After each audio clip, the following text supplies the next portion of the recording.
Welcome back, friends, to our series of ranking the Disney rides. Now, with this particular park being EPCOT, I'm actually going to be ranking the pavilions and rides separately.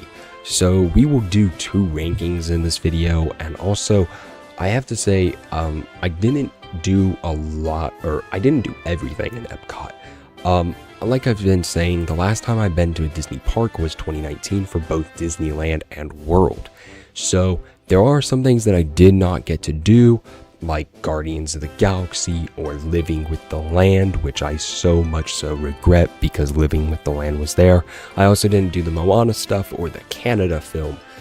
And I think a few pavilions, maybe like just one. I didn't do the Turtle Talk with Crush, but then again, I did that at Disneyland. So let's just jump into it. Now, sitting comfortably in last place is Turtle Talk with Crush, and like I said, I did this in California Adventures. Look, I have the nostalgia for it. It's cool.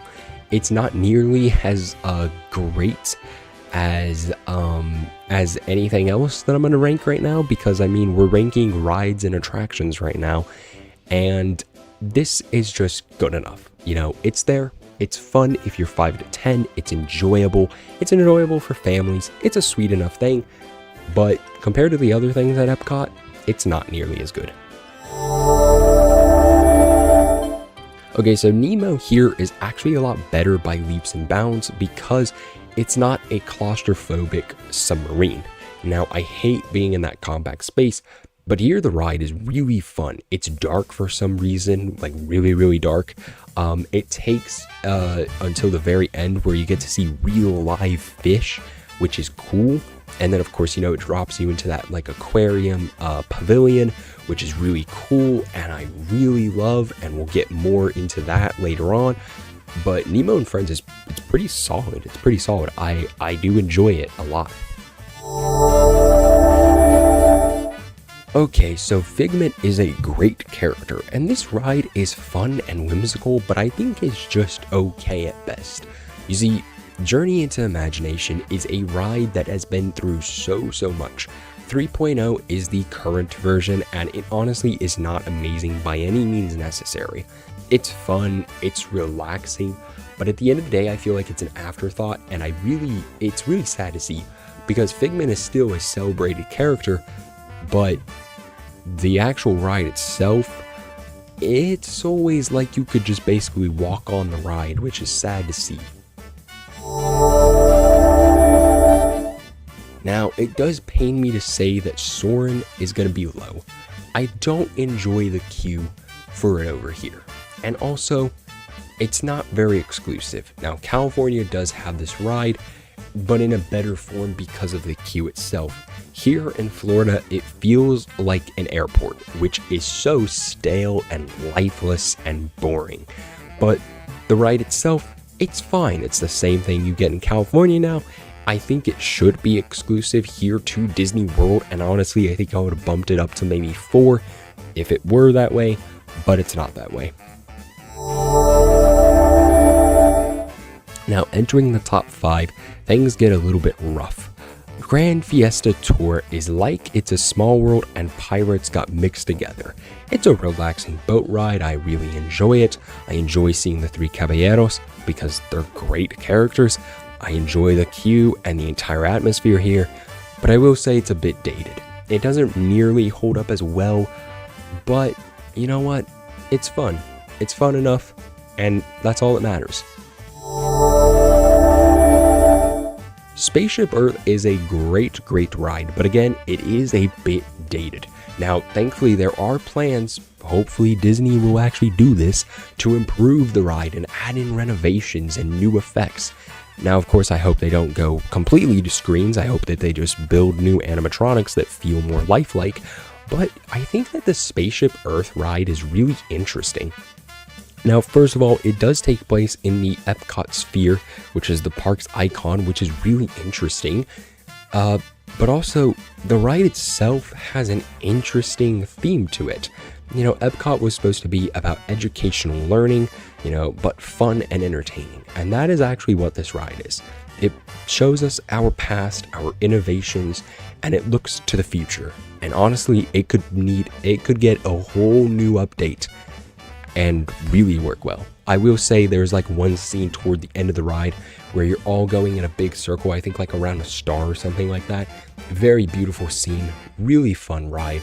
Didn't know what to expect from this thing, and it was great. Now, as we enter the top 3, I do have a controversial thing to say, and that is that Frozen Ever After is at number 3. Look, this ride is great. It easily could have been number 1. But my goodness, why on earth are the screens ruining the faces of the people here? Anna and Elsa look god-awful at scenes. Everybody really looks terrifying at scenes because they put screens on the faces. The animatronics move so well, but then they ruin them with screen faces. I will say the atmosphere, the environment is amazing. It was probably for best that Maelstrom was taken out and that we got Frozen Ever After instead. And honestly, as somebody who doesn't really care for Frozen because it was overplayed a lot, those songs were, this was one that I was getting on and I was just like, okay, I'm just going to get on this to make my mom happy. But no, this is actually a pretty great ride, but because of those screens, it really does knock it down for me. Mission Space and our number 1 spot have to rank higher on this list because of the unique and exclusive experiences they are. Of course, spot 3 is exclusive as well, but they are really interesting rides here. And Mission Space is very, very interesting and amazing. Now, my dad and I rode the actual more intense ride, and I will say that it is impressive. I'm not sure if many people love this ride, but I do because of the realisticness of this entire ride. Many people who have actually gone to space have gone on this ride, astronauts have, and said that the G-force here is very, very close and similar to what you would actually experience in a real-life spaceship. And I have to say, it's really cool. I love space exploration. I love all of that sort of stuff. And getting on this ride and experiencing the spaceship and the G-force is great. It's really great. Now, Test Track is a good ride in 2.0 form. I am more excited for 3.0, but Test Track 2.0 is fun. It's nice. The queue is cool.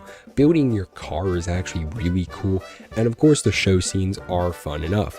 The outdoor part is a bit of a letdown to me, but it does feel nice with a cool fall breeze. I will say it is also interesting when I've grown up on the Radiator Springs ride and knowing that that track and this track are very, very similar. It's very interesting how they've transformed both rides, and this one feels pretty different from the track on Radiator Springs in my mind. Now that we've done all the rides, let's do the pavilions, and let me say that each pavilion I did not spend an equal amount of time in, and I didn't even get to eat at all of them. So here's my ranking, and also I never did make it to the America Pavilion, so that's not going to be here. Now, Italy was one of those where I didn't do a whole lot of anything. Italy was cool and all, but not nearly as impactful as some of the others. One day I will revisit the park and focus on the pavilions and take my sweet time there. Norway, in my opinion, is one of those pavilions that was built there for the one ride there. Sure, there's other stuff there, but in my opinion, it's mostly just Frozen, which is okay at best. I think that the pavilions need more there to sustain it. Now in France, we do have Ratatouille, but I never got to do that. I didn't get to do much of anything in France. I kind of just walked through it and it was nice enough, but not nearly enough to do. Now, the Seas is a really interesting pavilion. I think it's a really fun pavilion because you have an aquarium. You also have a lot of different experiences you can do in here. And in fact, if you plan your vacation a certain way, you can actually book like little things where you get to like hang out with the dolphins and other stuff. Like, yeah, that's ridiculously expensive, but there's a lot to do here even if you don't have that stuff. It's a fun enough aquarium, which is really interesting that an aquarium at a Disney park would be a highlight. But hey, it's pretty cool. Canada is a fun enough pavilion. I don't have like insane memories for the Canada Pavilion, but it's fun enough. It's beautiful. The architecture there is very, very beautiful. It's very nice. It's very cool. It's cool. China is an interesting pavilion. You see, China is one of those pavilions that I feel like relies heavily on the food rather than everything else that you could do there, which to me is kind of sad. Yes, I believe this pavilion does have a film that I did not get on or get in to go see, but hey, it was cool enough, and that's why I made it to number 6. Now, entering our top 5, we have the UK. Now, the UK is a very fun pavilion, and oh my goodness, I just wish that they would actually do the freaking Mary Poppins ride, because my goodness, that would really make this pavilion a 10 out of 10. Now, the architecture here is very fun. It's very nice to go into a telephone booth, which is actually fun and a highlight. It's fun to go into some of the shops to see like Winnie the Pooh and Mary Poppins merch. It's fun. It's fun. It's cool. It's nice to go to the UK. It feels very good. Morocco was one of those pavilions that I didn't actually know what to expect from, but I spent a good amount of time here. Morocco is a very fun pavilion.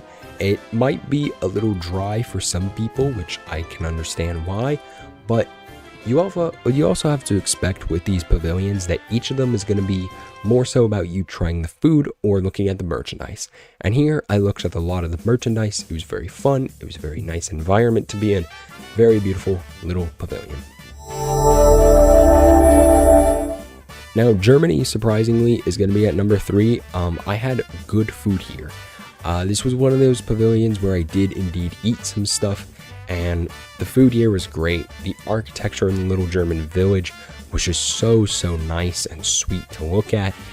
It felt like it felt like Fantasyland at Disneyland, which makes a lot of sense since a lot of those Fantasyland fairy tales are European tales, old European tales, adapted for Disney. Our runner-up to number 1, of course, is going to be Mexico. I enjoyed Mexico. As somebody who's Mexican but has never been to Mexico, it was very fun to see this place. And it was really nice to just go somewhere where they have large pyramids, and they have every single thing in the Mexico pavilion that's just on point for your culture. It was very fun to see. The only bad thing, the Mexican food was not it at all. However, I do enjoy the environment here in the Mexico Pavilion, a lot of the little displays. Of course, the big focus is the Three Caballeros ride, which is all fine and good, but they do something on this ride where they kind of build like a Blue Bayou environment where they have they have like a gift shop, a restaurant, and then the ride. And inside of it, it's an indoor pavilion mostly, which is interesting for one of the world pavilions, but it feels very good in there. At our number 1 spot, I don't think it's a surprise to anybody, but it is of course Japan. Japan has an interesting museum there, but I don't know if they still have that museum there. They had like Hello Kitty and Pokemon in there, and it was really cool. But they had a museum with some Japanese culture, the Japanese influence of Pokemon and Hello Kitty, and some Disney stuff. Really nice. That museum I spent maybe 2 hours in, and it was really fun and a really nice and well built experience. The architecture there was great. The food there was pretty great too. It's just all around a great experience. I hope you've enjoyed today's video of ranking EPCOT, and I will see you all next week as we look to the Animal Kingdom.